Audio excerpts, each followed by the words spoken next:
की शादी उसके माँ बाप एक आलसी लड़के से करा देते हैं। चलो, रोली की शादी हुई और हमने गंगा नहाई। और क्या, बेटियां तो होती ही हैं बोझ।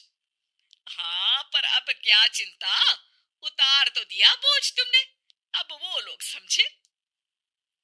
ससुराल में रोली का पति कहता है, देखो, मैं कोई काम नहीं करता, ये बात तुम्हारे मम्मी पापा को बता दी थी मैंने।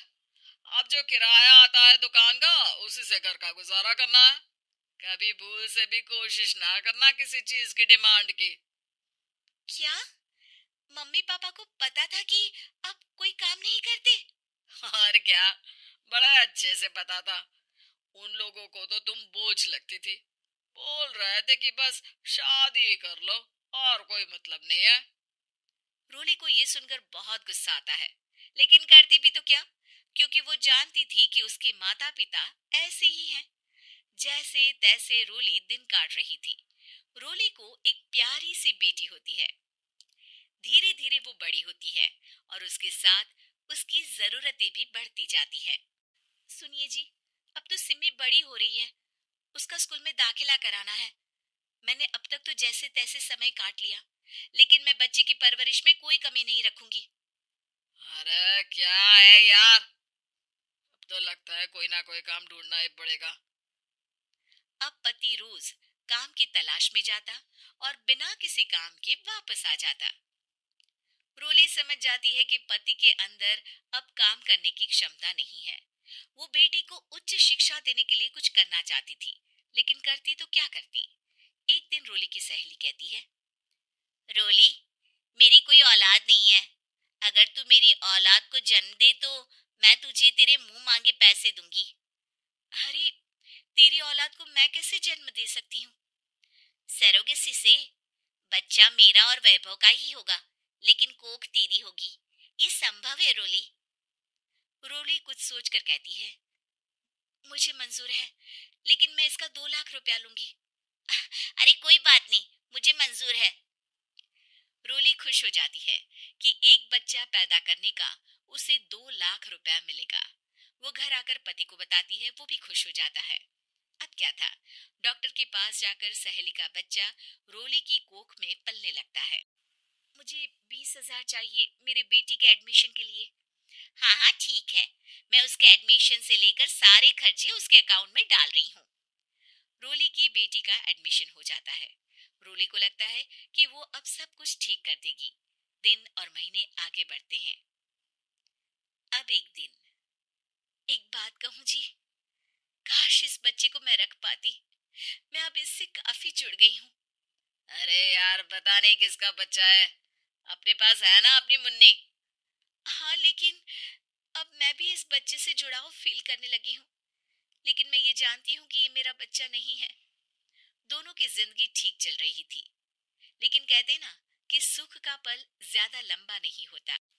एक दिन रोली की सहेली का फोन आता है।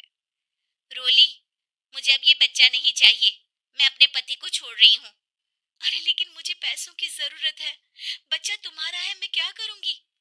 सहेली बिना कुछ बोले फोन काट देती है, फोन स्विच ऑफ कर देती है। लेकिन रोली के जीवन का तूफान यही नहीं रुकता। रोली, मैं इतना भार नहीं उठा सकता। आज पढ़ाई का पैसा मांग रही हो, कल को शादी, कॉलेज और पता नहीं क्या क्या। मैं तुम्हें छोड़ रहा हूँ, अपनी बच्ची उठाओ और निकलो इस घर से। अरे पर मैं कर तो रही हूँ ना बच्चे के लिए काम, आप आराम से रहिए ना।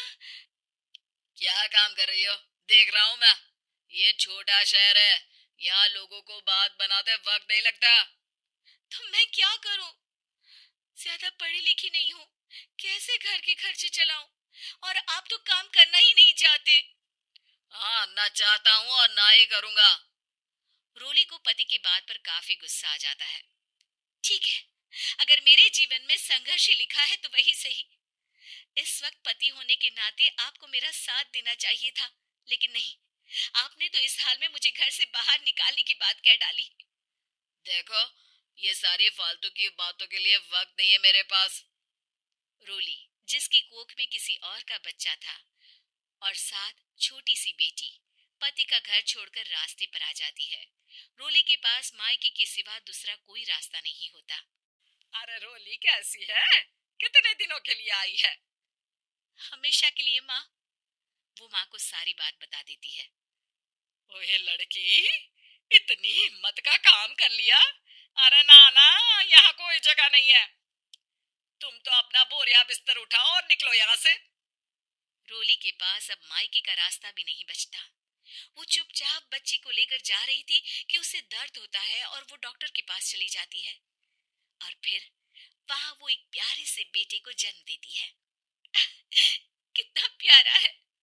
कितने अभागे हैं इसके माँ बाप जो इसके पैदा होने पर भी नहीं है। तभी वहां डॉक्टर आ जाती है। रोली, बच्चे के पिता तुमसे मिलना चाहते हैं। आपका बहुत बहुत शुक्रिया। मैं इस बच्चे को पालूंगा। भले ही इसकी माँ ने इसे छोड़ दिया हो, पर मैं अपनी जिम्मेदारी निभाऊंगा।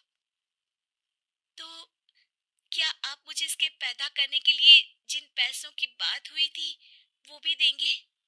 हाँ, और साथ ही आप चाहें तो मेरे घर में रहकर मेरे बच्चे की देखभाल भी कर सकती हैं। मैं उसके लिए आपको सैलरी दे दिया करूंगा। रोली को लगता है कि जैसे भगवान ने उसके लिए सुकून का रास्ता खोल दिया।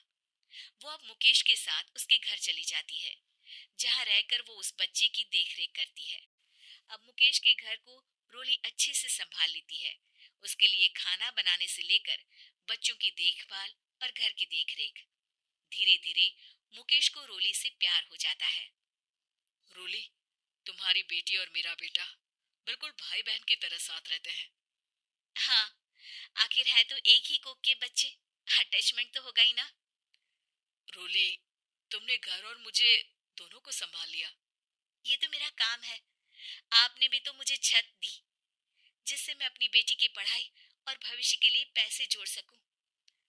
अब रोली, क्या तुम मुझसे शादी करोगी? अब मैं जानता हूँ तुम्हारी भी शादी कुछ खास अच्छी नहीं रही। रोली को मुकेश की बात ठीक लगती है। वो उसे हाँ बोलने की सोच ही रही होती है कि उसके पहले पति का फोन आ जाता है। रोली, मैं बहुत परेशान हूँ। मेरा एक्सीडेंट हो गया है। मैं चाहता हूँ तुम वापस आ जाओ। रोली को पुराने पति की चिंता होने लगती है। वो सोचती है कि वो क्या कर रही थी। हाँ, हाँ ठीक है, मैं आ रही हूँ। हाँ रोली, आ जाओ, लेकिन बच्ची को कहीं हॉस्टल में छोड़कर आना, क्योंकि मैं नहीं चाहता कि हम लोगों के बीच फिर से वो सारी बातें हो। रोली को समझ आ जाता है कि पति आज भी सुधरा नहीं है। वो पति के पास जाने से इनकार कर मुकेश को हाँ कर देती है।